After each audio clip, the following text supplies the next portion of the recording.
Hello, everyone, and I think we're ready to start now. Thanks so much for coming to the Night of Ideas here at the wonderful French Institute. My name is Samir Rahim, and I work at Prospect Magazine. Quick plug, if you don't know the magazine, here it is, hot off the press, a magazine of ideas. You can check it out downstairs. And I'm delighted to be here. I'm very much looking forward to discussing with our panelists the issue, the problem with universalism. Even the title sets up a whole series of questions in my mind and in the minds of the panelists, and I'm sure in you in the audience as well. Today, as many of you will know, is Holocaust Memorial Day, and I have, over the course of today, been looking online and on Twitter at some of the extremely moving accounts of families lost, cultures destroyed, and innocents murdered. And it was in the wake of the Second World War in 1948, December 10th, in Paris, that the Universal Declaration of Human Rights was proclaimed. And it aimed to be, according to the UN's website, a common standard of achievements of all people and all nations. You could not think of a more universal aspiration.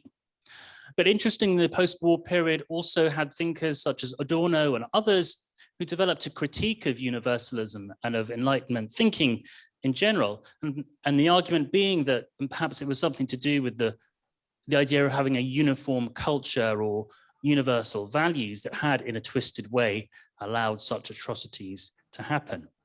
And in current debates, universalism, once praised as a tool of liberation, is now criticized by some as, from inclusive movements, is criticized by some who don't believe in its emancipatory potential. So the question is, what is the value of universalism, if there is any left, and can anything be done to redeem it? There's a lot to get into. Now, let me just explain how we're going to do it. Obviously, I'm here on my own on stage. It's not going to be me for the full hour. Don't worry. We have two excellent panelists who are joining us remotely. I can see them on my screen here. That's why I'm going to be looking at them, but I think you can see them up there. You've all done Zoom calls. You've got the hang of it already. So let me just introduce our panelists this evening. Tanya De Montaigne is a prize-winning novelist, journalist, and actress. Her biography of Claudette Colvin won the Simone Weil Prize in 2015 and has been adapted for the theatre. Hi, Tanya. Can you hear me? Can you see me? Fantastic. Yeah, both of them. Fantastic.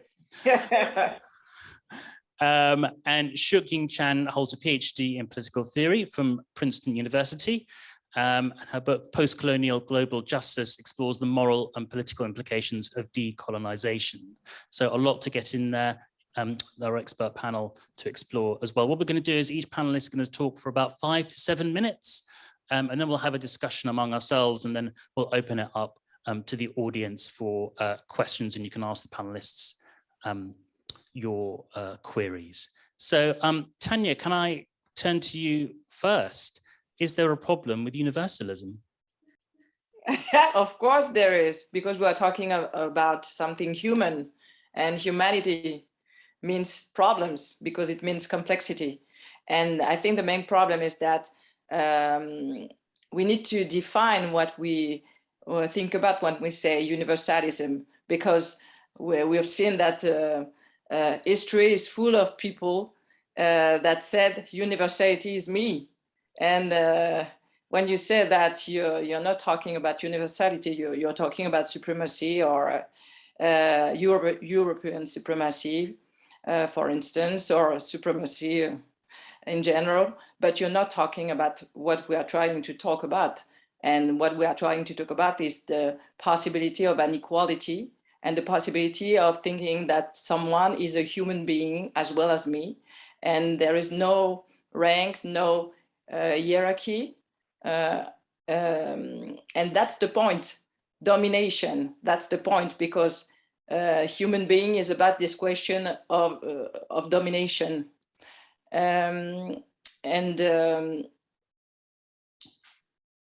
Yeah, there is a problem because we have to discuss words every time. And when you stop thinking, when you said this is like this because this is like this, that's the beginning of the end. according to me. So we need to think about that, and we need to think about the possibility of being a part of something, not being all. And that's the problem, the main problem, I think. Okay, fantastic. You set your argument up very well there. Ying, do you want to take up the argument? Is there a problem with universalism? Yeah, thanks.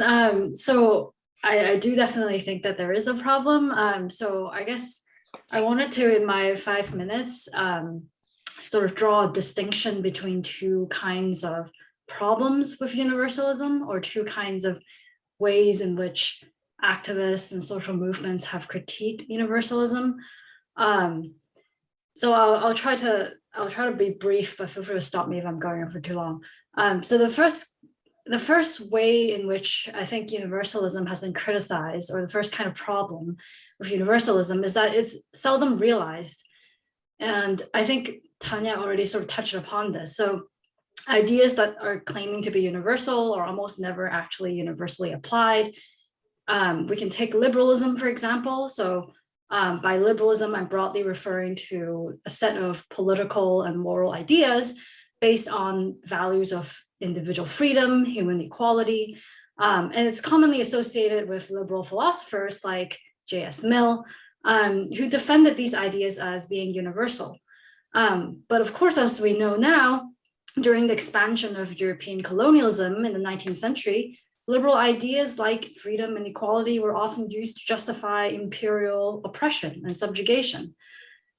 So, within my field, so political theorists like Jennifer Pitts or Uday Singh Mehta and others have studied the way in which thinkers, liberal philosophers like Mill, defended imperialism and despotic colonial rule by arguing that peoples and societies have to go through different stages of growth, and only when a people has matured, then they're able to govern themselves. So equality and freedom aren't necessarily for everyone at any time. And of course, these judgments about the supposed immaturity of colonial subjects relied on racist ideas about the supposed inferiority of non-European and non-white peoples. Now, someone who rejects empire, but nonetheless still wants to endorse liberalism as a kind of universalism, might say that the problem with universalism isn't with the ideas themselves, but the problem is the selective application based on arbitrary factors like race and cultural difference and so on. And so if the problem with universalism is that it's seldom universally applied, then our response to universalism is to correct for this. So in the case of empire, to fight for the expansion of freedom and equality to non-white peoples. And indeed, anti-colonial activists did often appeal to ideas like universal right to self-determination or human rights, as was mentioned in the introduction, to make their case for decolonization. But then there's a second kind of problem with universalism that's not just about selective application. And I think it raises trickier questions about how we should respond to it. And that is the problem with universalism, is that it's actually a form of power in disguise. So when someone is able to claim that something is universal, this very act lends power to them. And in order to see this, we need to appreciate that ideas are never universal in the sense that they always come from a particular perspective in the particular historical set of historical circumstances.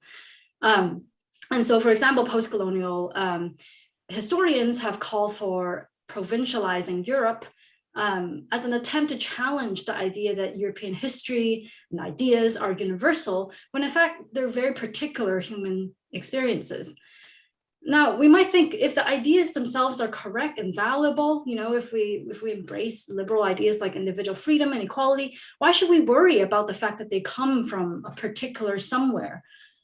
Now, there are at least two reasons to worry, and they both have to do with this idea that being able to claim that something is universal is itself a form of power. So first of all, those who can say that they've developed a set of universal values and impose them on others can also claim to be the authority on how those values should be realized and practiced. So just to take an example, using human rights, again, Western powers today often claim to have invented ideas like universal human rights, and therefore they can claim to be the authority on, whether a given society has realized or protected human rights, and crucially, what to do about it if not. And the same with ideas such as modernity and progress, all of which has led to all kinds of unjust interventions that are kind of familiar to us and that I don't need to go into. And another way in which universalism is a form of power is that being able to claim that your culture is where universal values originated from effectively also denies that other societies have contributed anything equally valuable.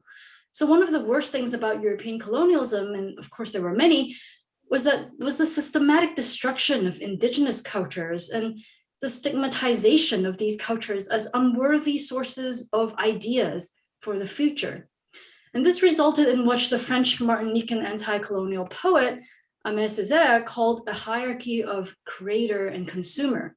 Some people can claim to create universal values and other peoples can only passively consume them. So now if the problem with universalism is that it's a form of power in disguise, then we have a very different and perhaps even trickier problem.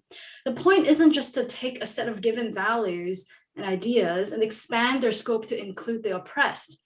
The point instead is to unmask power by provincializing ideas that claim to be universal, which is not to say that there's no value in these ideas, but it is to say that it's important to realize that who claims ownership over these ideas is just as politically important as what those ideas are. And then there's also the importance of looking beyond these ideas to recover alternative traditions that have been marginalized, suppressed, and forgotten. So indeed, another response that anti-colonial activists had to colonialism was to turn to reconstructing African and Asian cultural traditions as alternative sources of universal sort of notions of universality and modernity. So, okay, so I'll end here, and I hope that this sort of distinction makes a bit of sense, and I look forward to the rest of the discussion. Yep, thanks so much for setting up those two really important ideas.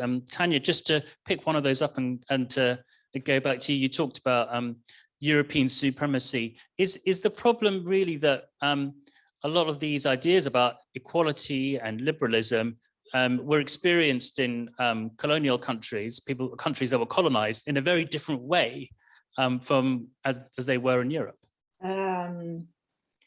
Yeah, that's very interesting when you're talking when Ying is talking about liberalism, because there's something interesting in the idea that you talk about liberalism and hierarchy and racism. And what is interesting is that racism is the best friend of capitalism. And there is something in that. They are brothers and sisters, because there's the idea that there's an ideology based on the idea that when I look at someone, I know who he is. And because of that, I can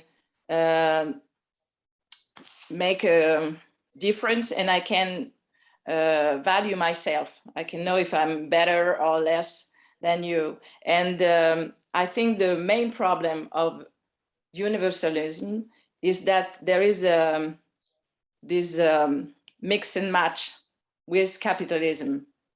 And the difficulty is that we have to put the, what's the English word? Essence? The essence? I don't know.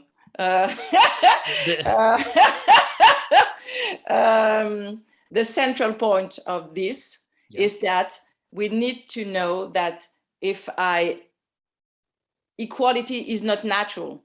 We need to imagine that. That's a pure invention. Because what we've got, the tool we've got, give us only the capacity to measure ourselves and to value ourselves with this idea of capitalism. And we need to make a step outside. That's what you were talking about, Ying. I think it's not the way that we can take what we have and just enlarge and it's going to be better. No, we need to do something else. We need to step out. And this is what is universalism. according to me. That's the idea that we need to imagine what is equality. And equality means that you and I, we are not object. We do not have value.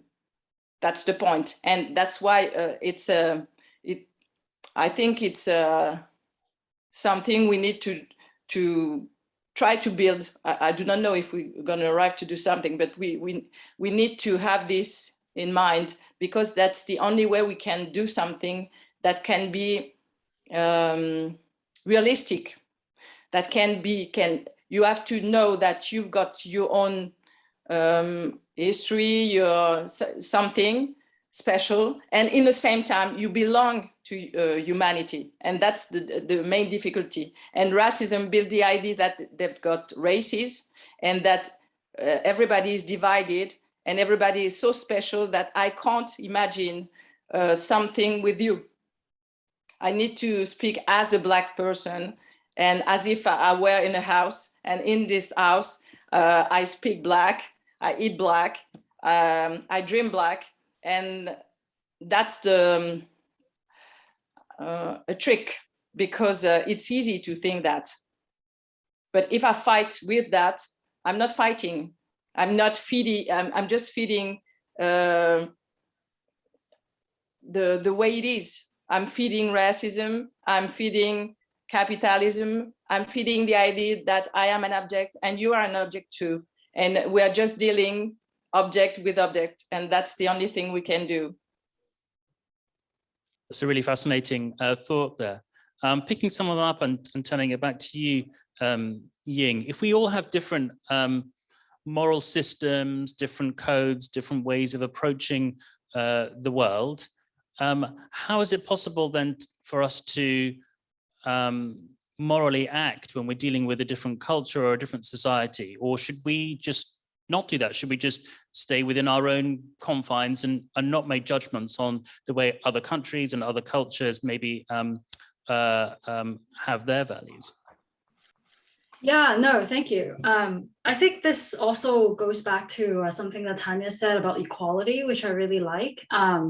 So I don't think that by critiquing or criticizing universalism, I don't think the right response is to kind of, retreat into a kind of cultural relativism where we think that, there's no kind of right or wrong. It's really every culture is different, and we always withhold or suspend judgment.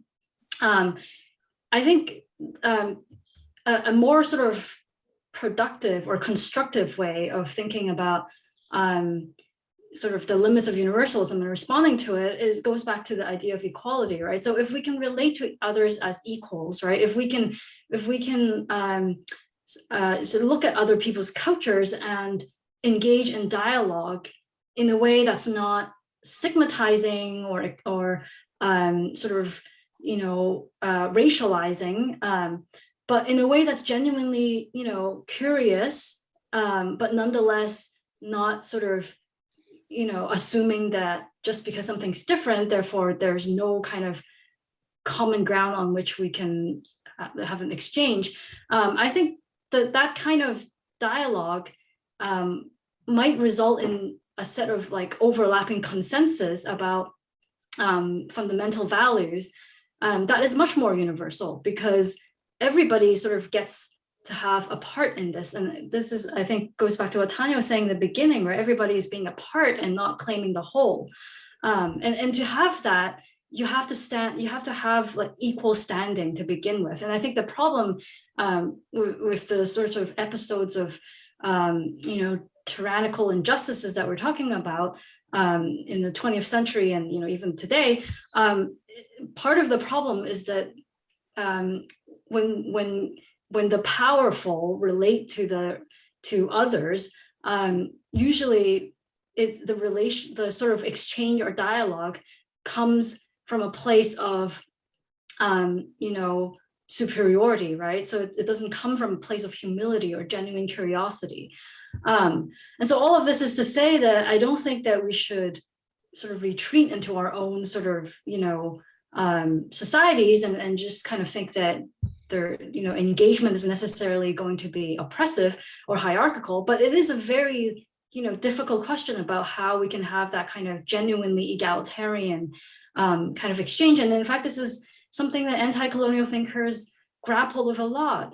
So Fanon, for example, talks about this, the sort of greatest perennial question for humanity, that he thinks European imperialism was a sort of disastrous answer to. The question is, how can we bring together all this particularity and have a dialogue that improves sort of conditions for humanity, for everybody, without sort of descending into the kind of imperialist projects that we see, that we saw. And so, yeah, it's a very tricky question. I don't have like all the answers, but I think equality is a great starting point. And I'd be happy if we get somewhere close to there, so. Tanya, do you want to pick up anything was just said? No, yeah, I think that equality, and we've got a fantastic tool when we think about what human rights can give us to think, because this is a good point. If I admit, because according to me, racism, sexism, all discriminations are about this question of dividing, create measurements of status. Everything is about that point precisely. So if we can just think that if someone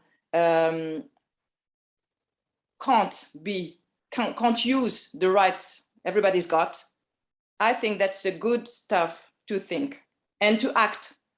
And if we do that, we do not have to think, okay, there is a problem, but what's the color of the person that is, I don't know, assault or for now, I think, and I see that people are waiting to know the color, to know that they can say something or do something. And it's a problem, because all that I see is that people are believing that we are not human beings, but we are a color or a gender, or and that's the most important thing. And I think we need to do something just like that. That's what Fanon is talking about too. Decided that I need to escape from that. I need to escape from this prison, and I need to go away, because that's the movement is the condition of the humanity. If you can't move, you can't live. So we need to provide that, the possibility to move, because we need to admit that human being is not one identity. It's complexity, and we need to reinsert this complexity in all the relationship we've got. When Ying said the dialogue and the possibility of the dialogue, knowing that someone is in front of me, and this someone I do not know if I don't speak to, I need to go through. And if I don't do that, there's no possibility of universalism, and there's no possibility of creating equality. There's a fascinating tension, isn't there? Because you talk there about treating other people equally, so you don't look at their race, you don't look at their gender, you see them as a person. But at the same time, the idea that, oh, I don't see race, that's a great universalizing statement. I just look at everyone equally. But that can also hide, a lack of attention to someone's cultural specificity, can't it? Yeah, I'm not saying that we do not need to see race.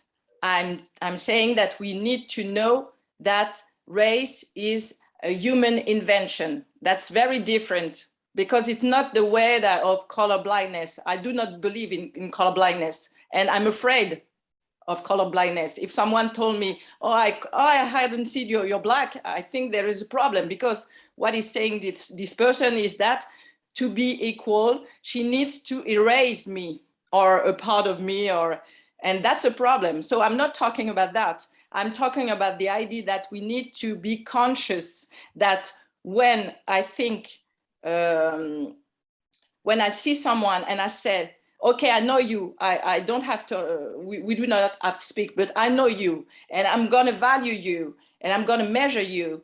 We need to see that in action. We need to see that we are doing that. That's what Fanon is talking about. We need to see that we are built with this idea of hierarchy.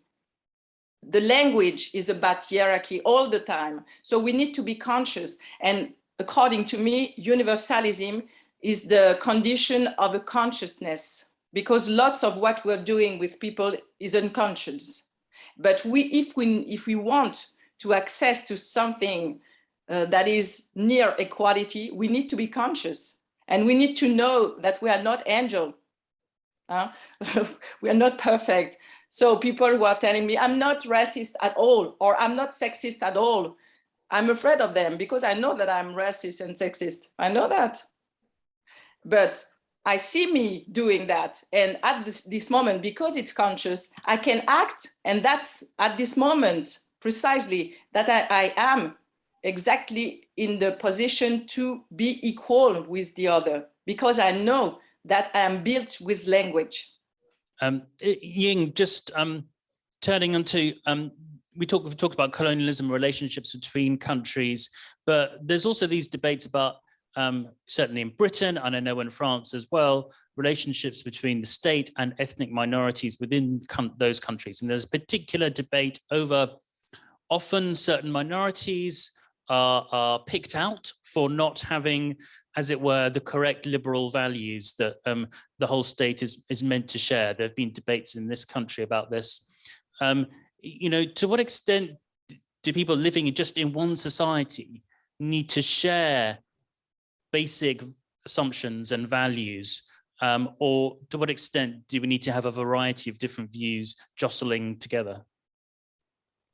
Yeah, I mean, I think that's a very difficult question, right? I think the first thing to say is that kind of discourse about certain groups not subscribing to liberal values is always quite suspect in my mind, because in part because I think that the state doesn't necessarily treat them as equals, right? There's a lot of ways in which groups that are sort of groups that are racialized because of their religion or their culture are discriminated against, day in, day out. And so, it's almost kind of hypocritical for society to accuse certain groups of, not subscribing to ideas like individual freedom or equality, when they, when these groups themselves are not being treated as equals. But then there's also another aspect to it, which is that, I do think that, people should be allowed to have different beliefs and different, values and so on and so forth, as long as, that those values and beliefs aren't going to translate into just trying to subject other people to, what they believe in, right? And so, I think that there is a lot to be said about the kind of aggressive assimilationist sort of strategies that certain kinds of states tend to use in an attempt to sort of stamp out minority groups' cultures. And I think that taken to an extreme is actually sort of a contradiction or is in tension with the kinds of values that liberal values that the state espouses as well. And so I guess I'm just sort of very suspect of this kind of language of certain groups don't believe in freedom or equality. And so, we have to kind of treat them as a problem, right? Whereas in fact, there are many groups, like at least in the US context where I'm more familiar with, we only until recently we start talking about how white supremacist groups are still, a big problem in the US and obviously don't believe in basic human equality. But for a long time, these groups were not problematized in the same way that Muslim Americans are problematized and treated as something that needs to be kind of stamped out or assimilated away. And so, and so I think that it's a pernicious kind of discourse, and I sort of am suspicious as to how much it actually tracks reality, and I do think that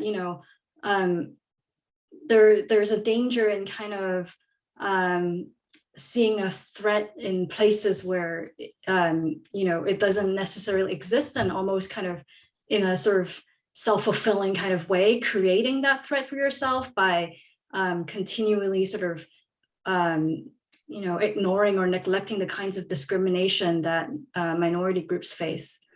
Yeah. Thank you for that. I want to open it up to questions now, because there's a lot of ideas that's been very eloquently articulated by everyone on the panel, and I'd like to hear what everyone in the audience thinks. So I think we've got a microphone, so just put your hand up and please do address one of your questions to the panel. Okay, thanks. Thank you so much for your this brilliant conversation. My question is to Tanya. I was wondering if you think there's something specific to French society which leads to more color blindness, and this aspect of universalism you were talking about, from, you know, our history and how our society is made, and what can we do to tackle that? But the first, we believe, because we're French, that we invent universalism, equality, and maybe we invent love too. Huh? You know that we are French. So there is something about this idea that because we invent it, that's what said Ying before. We invent, so we've got the owner, we are the owner, and we know exactly what it is. So it's, we need to step down. That's the condition to think, because if the moment you think you invent something, you can think that you do not need to think about this thing and see how the other countries, other people are modifying this thing. And I think that there's something now that we need to, first, we need to admit that being French is not a question, and I think it's for all countries, but for France, there is this idea that French is white and Catholic. And the thing is that French history is full of people who are not white and who are not Catholic, but they are French. And that's the point. I think the beginning of the work we have to do is to admit that being French is not a question of color, not a question of religion. That's something else. And this something else that is the major point of what we need to think about. Because when you're there, if you think that something different is going to happen, and when I talked with, I always go to school, and that's interesting to say that, because young people who are not white, they are completely, there is a problem with this, it's perverse, because they are French. That's what Fanon is talking about. That's what it's interesting. You are asking to be more French than a French, and in the same time, they told you that you can't because you're not white and Catholic. So there is a paradox, and we need to change this paradox. And if we do that, it's going to be something very interesting is happening, because somebody now will know that he is French, and you are in the same way that I was talking before about this idea that we are not object.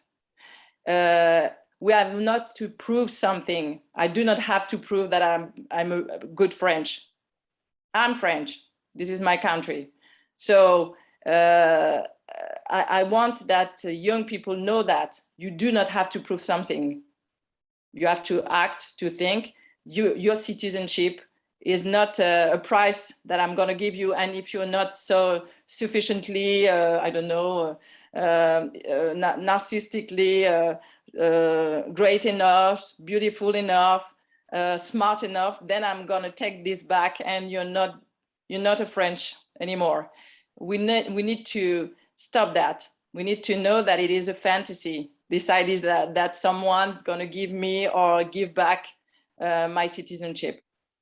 I think this is if we can do that, that's the beginning of something that's going to be very interesting. And it's going to, I think it's going to stop something about fear that Ying was talking to before. This idea that a threat, that maybe I'm a threat, maybe there's some, we can see that now because there is elections, and each elections, there is this idea that potentially maybe I can go away, as if I've got a suitcase under my bed, and if there is a problem, I'm the problem and the solution in the same time. And if I'm going away, then France is going to be a wonderful paradise with all people, blonde people with blue eyes. I don't know why we've got this fantasy, but it's like that. And everybody is going to be kind, and they won't have jail anymore because everybody is going to be honest.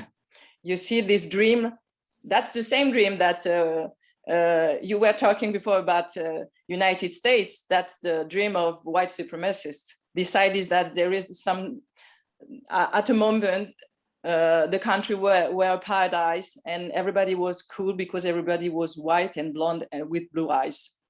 And we need to escape from this fantasy. That's the beginning of universalism too. Yeah, United States, France, but I think in Britain we also have a bit of nostalgia for that as well. It would be fair to say that. The lady at the front there who had put her hand up at the start, front row. I wanted to raise the issue of religion, in fact. Could you hold it? Of religion, because you have been speaking about capitalism as a driver for the bad application of universalism. But at the beginning, we also heard about this difference of the concepts of the problems with universalism. Is the concept of universalism right, or is the application wrong? And me, I think of religion because I think Catholicism, Christianity is really a key driver for this European view of universality. And sometimes when I speak with people who do not believe in democracy, I get the feeling that I'm like one of these missionaries, yes? Not a very comfortable feeling, by the way, but of the inability to recognize then concepts that I believe are right. Other people don't think so. And but just from an original perspective of European universalism, I think it's very difficult not to think about religion. So. Ying, what about the place of religion in universalism? Is that something you've explored or have thoughts on?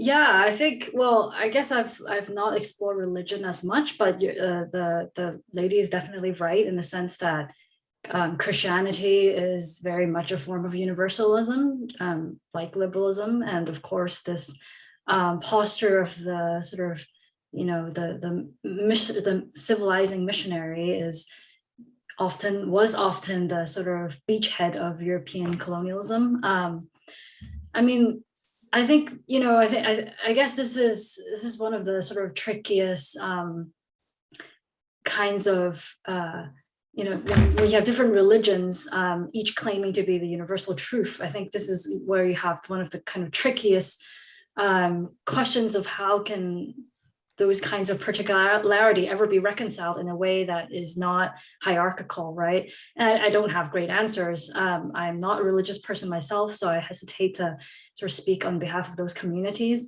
I do think, though, that the sort of, we see, the most kinds of like emancipatory forms of interpretations of Christianity or Islam and so on and so forth, all universally preach tolerance, right? And so perhaps there is that, one universal value that we should all hang on to when it comes to sort of differences in religion. But of course, historically speaking, tolerance hasn't been a big part of, the history of Christianity.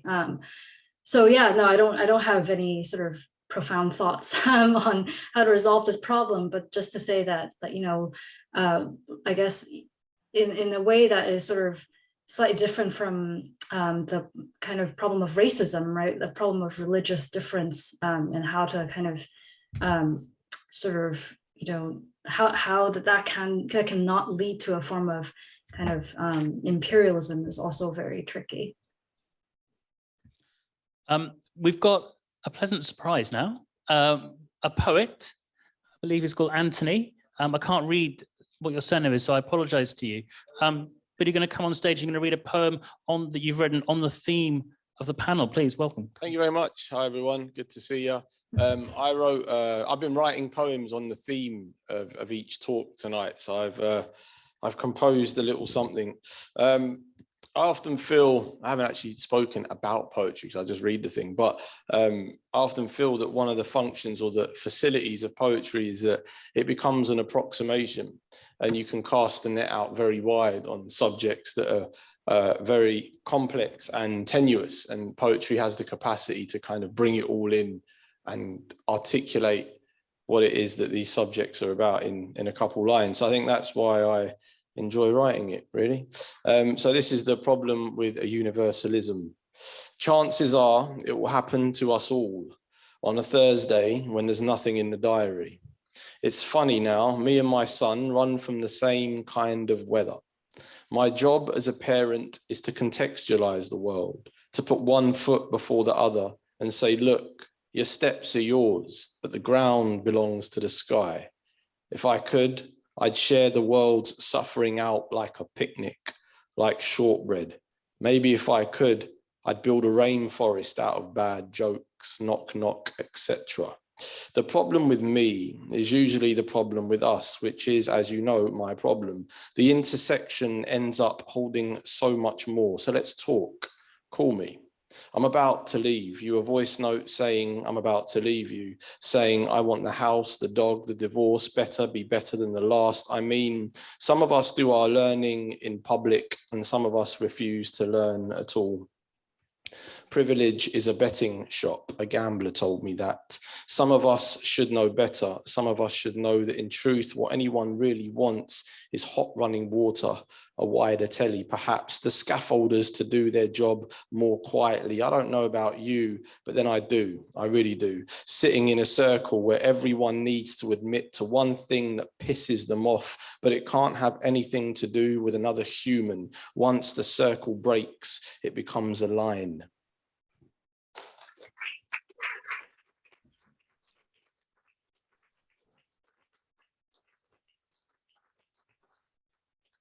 Anthony, thanks. Thanks very much. Putting another note here. Okay, that's right. That's fine. We have about 5 minutes left, so please, any more questions, put your hand up for the panel, and you can address them. The lady there, right dead center in the middle of the room.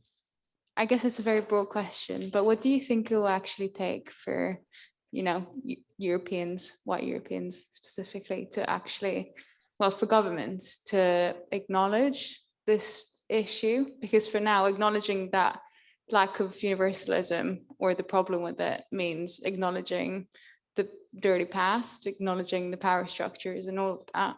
So what's it going to take? Tanya, why didn't you take that one?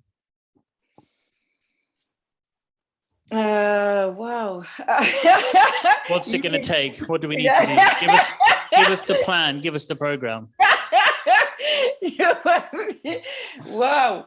I think there's something you said that is very important. That's this idea that we need to know the past if we want to do something for the future and for the present. And the most important thing is about this idea that we need to know the past, but not as a way to say, oh, I'm so bad, or you're so good, and I apologize, or I don't know, stuff like this. Sometimes I see some people I do not know that are talking to me just like we were in a field and I was picking cotton just yesterday. That's strange. We need to take history because it's a common luggage, and we need to know that know each path of this past if we want to do something. I think that's a good a way to act. We need to act. We can't just sit like that and say, oh my God, it's so sad. And oh, it's not so easy to be Black or to be, I don't know what. That's not interesting to do that.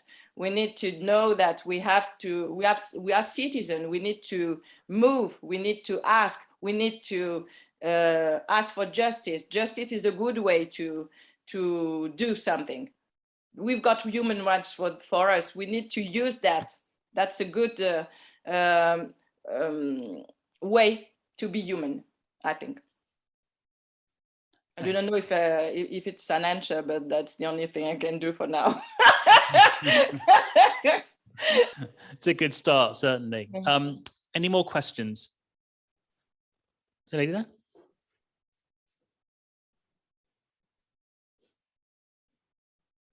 Thank you. Thank you.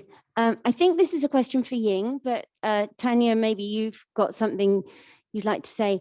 So it's about declarations on universal declarations, whether it's on human rights or against torture or for the treatment of refugees, all of these different declarations that come out of mostly Geneva or out of New York. I just wondered what you thought about them and whether everyone needs to sign up to them. I'm not sure if I've got my facts exactly straight here, but I think there are a couple of countries that refuse to sign up to the Declaration on the Treatment of Refugees, and they are Iran and Pakistan, and they're the two countries with the most refugees in the world, which just goes to show that declarations may be on universal values, perhaps not particularly functional, or maybe they are. Are they something that everyone needs to be a signatory of and everyone should aspire to? Yeah, great. I mean, I think the declaration is only as good as the way in which it is used, and I do think that at least with the Universal Declaration of Human Rights, around the same time that it was signed, at the same time, a lot of these former colonies, but then still colonies, were fighting very, brutal wars of independence, right, where their human rights were definitely not being respected. And in fact, anti-colonial thinkers, and there's a very good book by Adom Getachew on this, use the language of human rights to advance their cause of self-determination. They try to reappropriate this language of human rights because, for sure, the Western countries that had signed the declaration were not, we're not respecting any of their human rights, right? We're not actually, treating the declaration as anything more than a declaration. And so I guess, I'm not going to say that there's no value to these things, or of course there's always values to international norms that come about through sort of the kind of a long history of developing these declarations, and especially because there is no world state, and so international norms embedded in these declarations are really what are really all that we have in terms of regulating states and so on. But at the same time, it really is how good the declaration is and how useful it is really about how well activists can make use of those as instruments to sort of advance their causes. And I think there's reason to think that that the existence of these declarations is definitely better than nothing. Tanya, give us the last word on that. I agree. Yeah, it's better something than nothing. And we see that you can use this against people who said that it was their property, and you can say, no, you said I'm a human being as well as you, so that's the point. Respect my rights. And I think we need to ask for that. I do not need you to love me or to find that Black is beautiful or whatever. I need you to respect my rights. That's good. And for the rest, I've got friends. So don't worry. Well, I think that's the perfect note on which to end. Thank you so much to the panelists. Tanya and Ying, absolutely brilliant, invigorating stuff, and to the audience as well. Great questions, really, really good questions, and I hope you've enjoyed it as well. If anyone wants to talk to me about Prospect later, I am around for a bit, so do chat to me about the magazine. We do deal with some of these discussions and debates as well. And for anyone who wants to carry on the night, at 10:30, there is a session called The State in All Its States. The chair is Alan Rusbridger, who is the editor of Prospect magazine. He used to be editor of The Guardian, and many of you will know him. And Bobby Duffy and Alan Supio are going to be discussing some interesting issues there. Everyone is welcome. So thank you very much. Thank you to the panelists, and thanks for coming. Thank you. Thank you. Thanks everyone for coming, and thanks for chairing, Samir.